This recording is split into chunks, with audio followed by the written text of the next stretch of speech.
Alrighty, here's a good question for you. Okay. How do you overcome stress or how do you overcome pressure? I'm pretty sure you, me, everyone else goes through stress, pressure, problems, correct? Yeah. When there's, let's say, when your expenses are high and the income is not enough to meet those expenses, when a customer who was supposed to give you the business cancels at the last minute, or when someone has to make a payment and he defaults or doesn't pay you, or there are a lot of problems and pressures we all face, although I'm just giving financial ones. Okay, let's assume anything. So the question is now, how do you overcome this? Positive thinking, meditation, sleeping, laughter therapy, watching a YouTube video. What? I'm pretty sure whatever I've said just now, you have also tried it. And it's not that I'm going to give something so revolutionary that you have not heard of. But I will share with you rather the real life experience of mine, which may, I hope, which may give you a little bit of, solace or a belief that, yeah, it's possible to go through the tough phase. Okay. Now, given my personality, my tattoos and all, you can make out I'm one of those crazy guys who does crazy things, takes crazy risks. And I can tell you one thing, the number of risks I've taken, the number of mistakes I've made is far more greater than an average person, an average sensible person rather. Okay. And when my failures have hit, they have hit really bad. Small ones I could manage, but the big ones were really, really bad. So now just imagine you're going through a very, very tough time in your life. Very tough. How do you overcome that? So I'll give you an example of the most tough period in my life, the most. And I can tell you this much, tough times, no, they define your character. For me, the toughest phase of my life, the toughest phase was, the guy who was working for, who does fake degrees. He's still in UAE. Fake degrees, fake courses. He's from India, by the way, Kerala. I don't want to take his name, but he prints fake degrees. He makes $1 million dirhams. Makes that much money. I do not know how much he pays as commission, but obviously, life of illegal crime. It's a criminal activity. So anyway, he's still making his money. So my problem was, I have to also blame, I have to take the blame. I was a very arrogant, proud, self-confident, reckless, self-entitled, talented guy. So where my talent was, all these big guys used to want to associate with me. But where I would mess up was my reckless behavior, my arrogance, ignorance, my belief in my intelligence, which is where when you, like this, you get too close to the sun with your wings, it will melt. I used to get too close to these decision makers, these big guys, and then obviously sparks would fly, you would have clashes. So when his idea is one thing, my idea is another thing, and we both don't agree, and he thinks he's smart, I think I'm smart, and then his ego is big, my ego is even bigger. In the end, you clash. Sadly for me, which I did not realize, is money trumps over everything. Power even trumps greater than that. And power and money combined, even if you're right or wrong, the person who has money and power can destroy you. Which is a life lesson I did not learn until that day. So after pissing him off, we had a massive clash of egos. I obviously decided, okay, He has taken my signature on so many documents. He can fuck up my happiness. I'll fuck up his. Went to the CID, you know, CID, the investigation, this, that. I gave them documents, and their response was, the, I've already spoken about this, but the response from the ministry, the federal CID, criminal investigation for the federal level. Imagine, they deal with the sheikhs, they deal with big guys. The law enforcement told me, if your Indian government doesn't have a problem, why do you? What answer can I give? And so, lo and behold, he found out that I went to them, and he had contacts, connections in the media and all that. So after telling all of them, he found out, and well, obviously, I try to fuck his happiness, he'll fuck up mine, right? Fair, right? And oh man, he really went out of the way to destroy my life. I'm just glad that I didn't take law into my own hands. I was so in rage, I wanted to physically harm him. Physically, yeah? To the point where, blind rage can do crazy things which you'll regret for the rest of your life. I'm glad I never did that.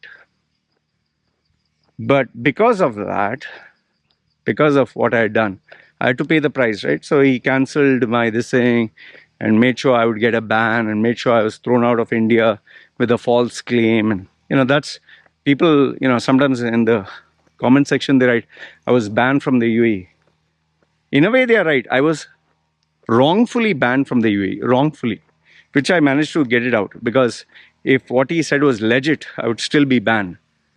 But I did come back after a month because I had my contacts were, in the government level and all. I knew some people that time. Now we are not that close. So they removed that ban. Okay. So anyway, but that phase of me having a clash with him, I didn't have money. I didn't have a place to stay. I didn't have food to eat. I didn't have, water to drink. Obviously, I could go to a mosque and drink a little bit of water from there.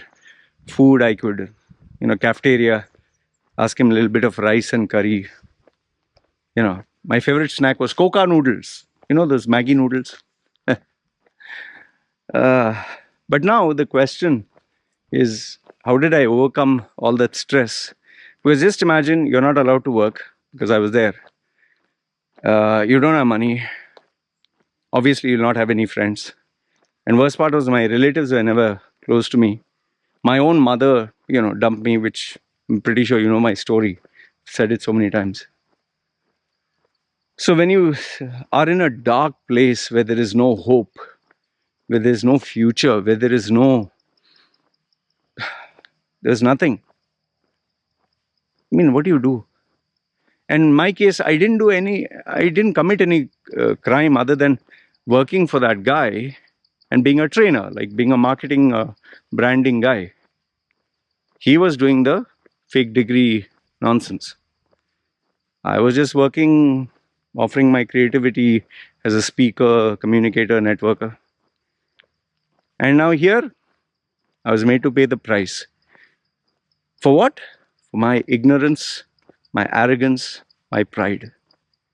And I'll tell you, when you don't have food to eat, when you don't have a place to stay, when you don't have money, your pride, your arrogance, your invincibility all goes down.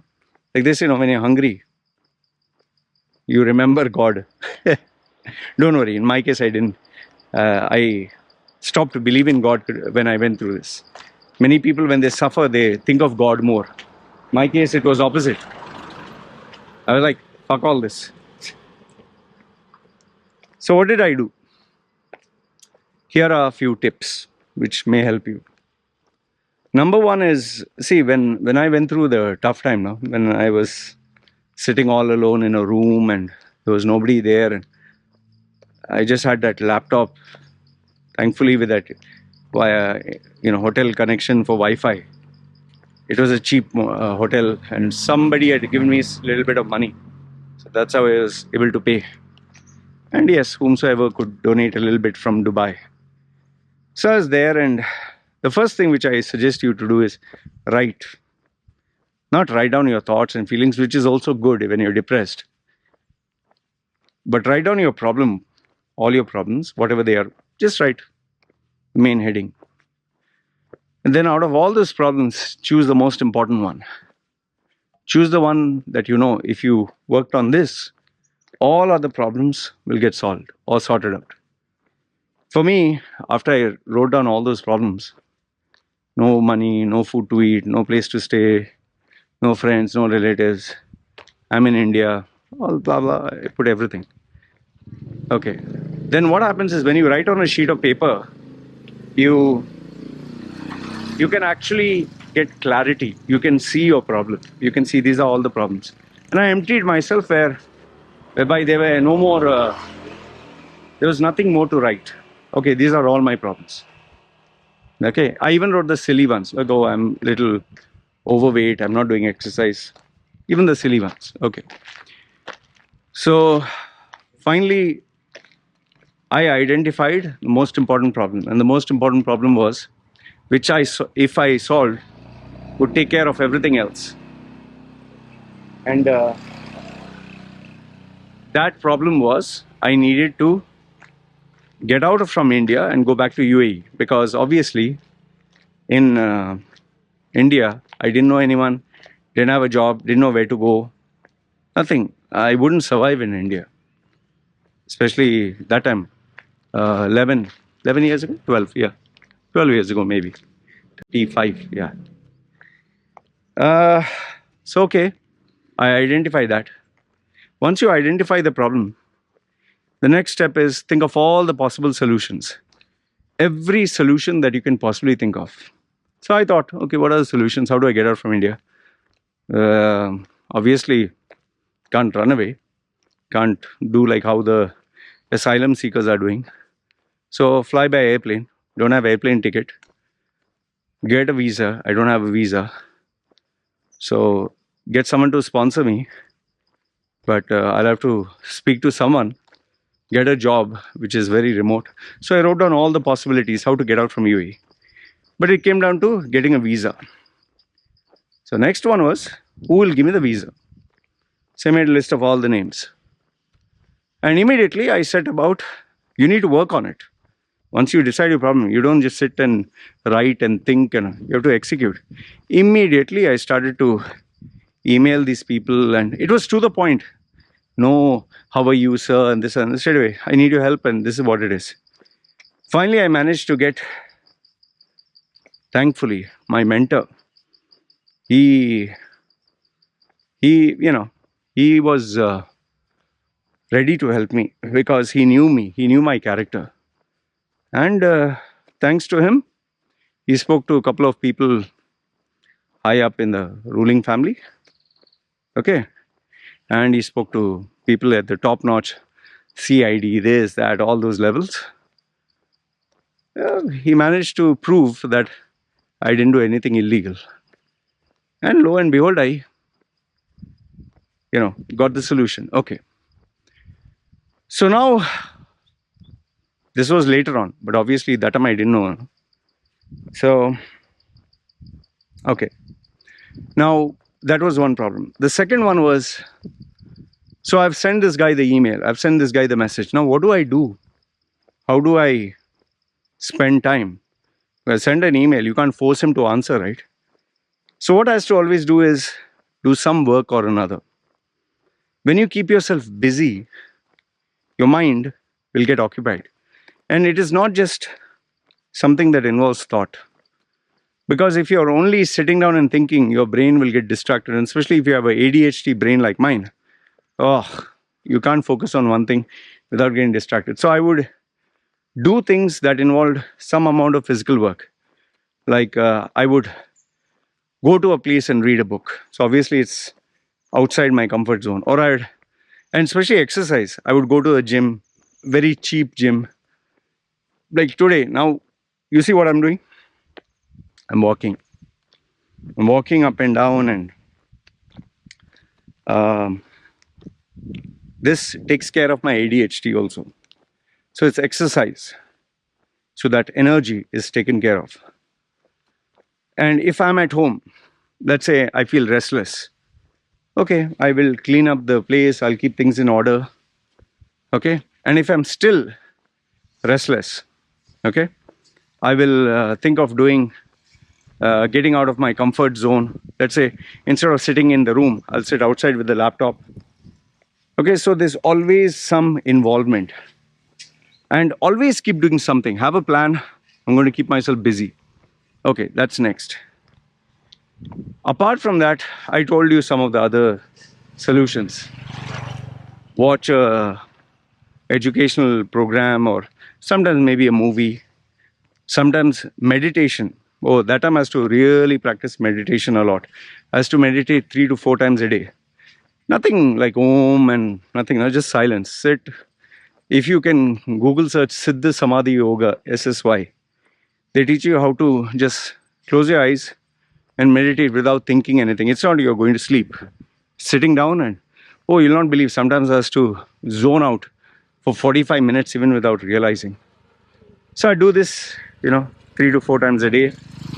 Uh, Another one is sleeping.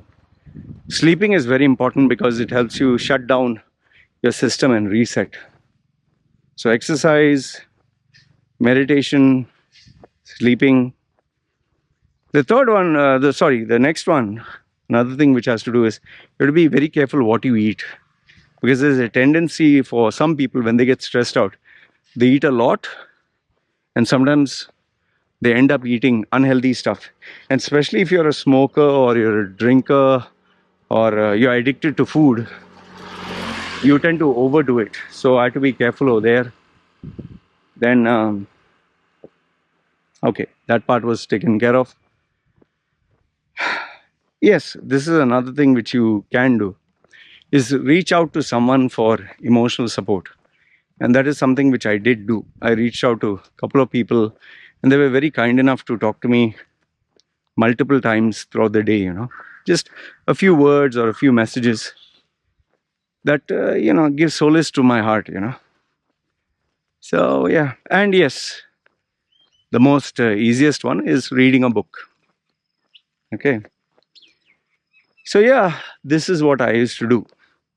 And that is how I managed to pull through the months and months of being without a job, without any money, because it's a tough phase, man.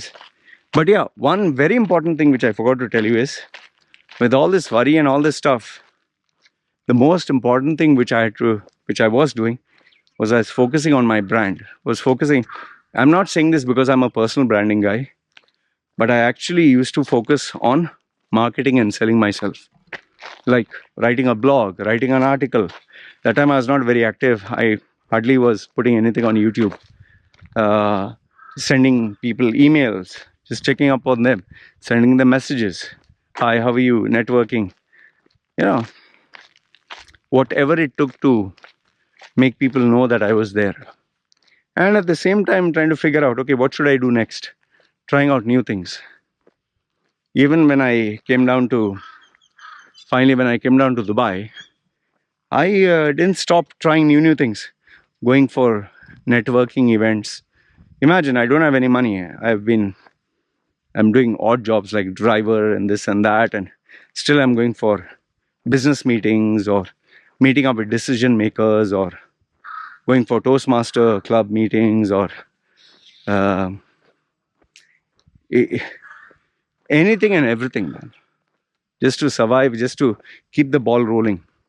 In fact, when I would even volunteer to do events, but people were kind of hesitant. But then I'd say, okay, I'm prepared to do one event for free at least.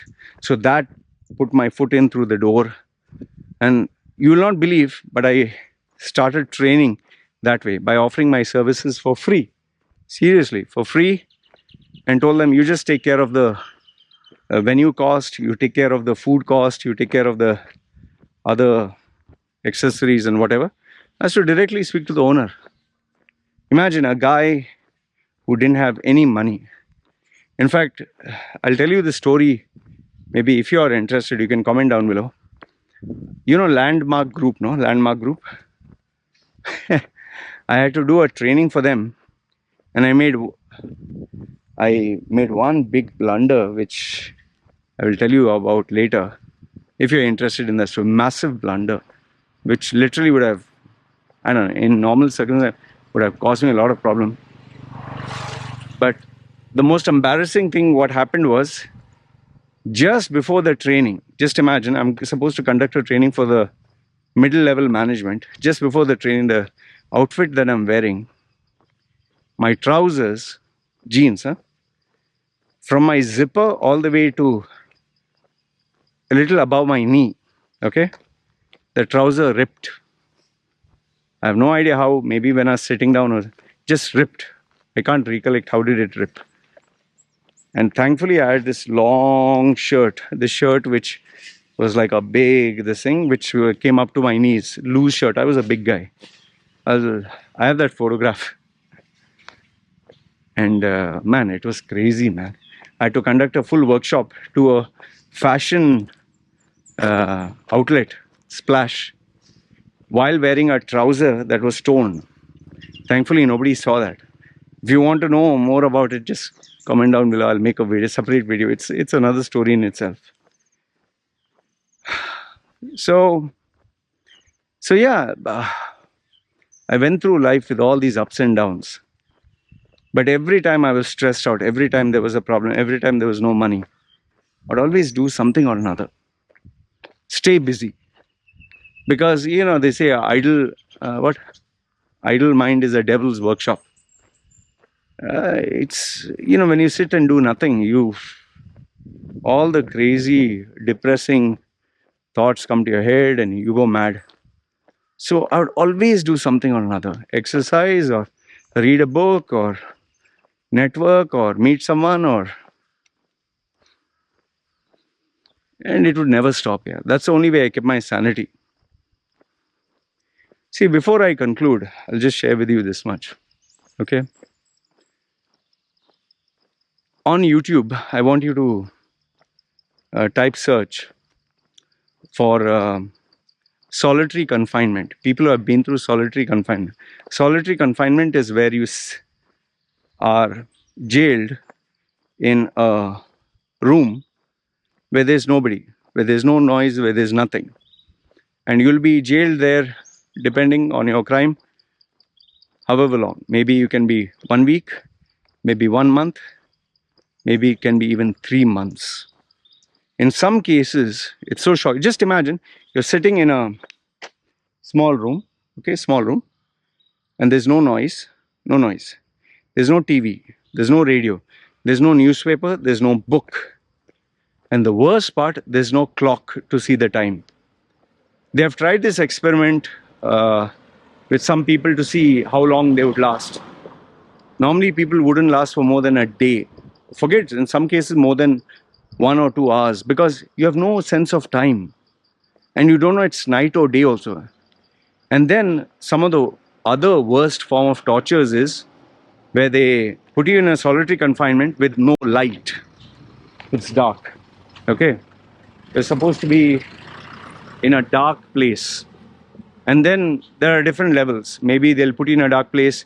Maybe they'll put you, like, some of the Thai prisons that are here, especially the Tiger prison, they put you where the sewage is, where, and there's no light, there are cobwebs, rats, and this and that. Sewage, huh? Just imagine, human sewage.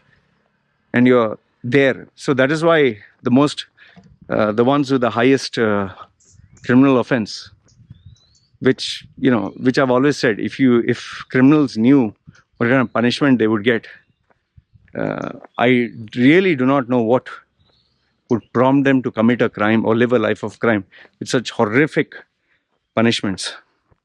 So yeah, solitary confinement, where you're sitting alone, no noise, you do not know time, there's no phone, there's no watch, there's no radio, there's no newspaper, no book, no one to talk to. There have been cases where they've been kept there for 36 years. 36 years. Just imagine. I can't even imagine how a human being would stay there for 1 day. Just imagine 36 years. So what I was telling is, when I saw these documentaries, the guy would ask him, how did you pass time? What did you do? It comes to a point where you become so, your senses become so stimulated with silence, you can literally hear your heartbeat. Seriously, it is sometimes that silent. Your eyes can't see anything, your ears can't hear anything, so you feel dizzy. Oof. And for them to get acclimated to a normal world takes sometimes years, sometimes they never recover. So in this video, they asked them, like, how did you overcome this? So they just say, I go into a world of just imagination, and I think and I do things in my imagination, like not like masturbation or anything, which anyway is doing the same thing. But in their case, what they would do, they lie down. Like one of the examples, one of them I'd given, lie down and do exercise. Like, okay, with the feet, I'm doing exercise with the feet, then with the knee, and they would do specific exercise, or they would stretch and stimulate themselves, and sometimes talk to themselves. And but just imagine, when I think of that, I like, bloody hell, man. If they can overcome, solitary confinement. I have internet connection, I have a computer, I have hands, I have legs, I have opportunities. I mean, what's my excuse, man? So yeah, and these people are not aware when they'll be released, or if they will ever be released. I forgot to mention one point. Okay, this is a very important point I forgot to state. When you're undergoing stress and pressure during that phase, or things are not going your way, a very important thing which I highly recommend and I've practiced is, don't start thinking about tomorrow or the after tomorrow or what will happen in the future, because that's completely pointless. Okay, like that prayer of serenity, you can just Google search, God grant me the wisdom, God grant me the serenity, and I don't know the exact words right now, but the most important part of that prayer is uh, the courage to change the things I can, and yeah, the ability to accept what you cannot, and the wisdom to know the difference. I don't know the exact words, but it's a very, very powerful prayer, because what it says is, focus on the things you can change, accept the things you cannot, and pray for the wisdom, to have that wisdom to know the difference between both, what you can change and what you cannot change. So in the same way, um, what has to happen will happen. You can't change market conditions, you can't change people's behavior, you can't predict the results. So don't think too far ahead. Focus on now, the here and now. Just right now, what you can do, focus on, like they say, for this day, for today, for now. And when you start living your life, especially when you're going through tough times, that you're working on today and giving your best for today, then what has to happen will happen. That is why, if you see, every day I post a video, every single day. Whether I get 300 views, 800 views, 1000 views, or even if it goes, let's say, like one of the videos that I put, Nupur Sharma of India, that went to 200,000 views. But yes, it's a okay celebration. But I didn't focus on that. I continued to focus on, okay, it's a new day. What do I focus on today? So this one piece of wisdom, if I can give you, is, don't focus on tomorrow. Don't focus on, the future, what is going to happen. Just today, the here, the now, and focusing on today. Do your best for today, and that's how you go about. So this was an important one. Hi, doggies. See, nice 3 doggies. There was a fourth or fifth one. I don't know where they went. Anyway, so this is what I forgot to share with you. So Just thought I'll add this in the video. Now back to the old video. So all I want to tell you through this video is, if in case you're going through a tough time now, just figure out what can help you. Whatever it is. There's no right, there's no wrong. Do whatever it takes to get out of it, but don't do anything that will harm you. Don't do anything that will hurt you.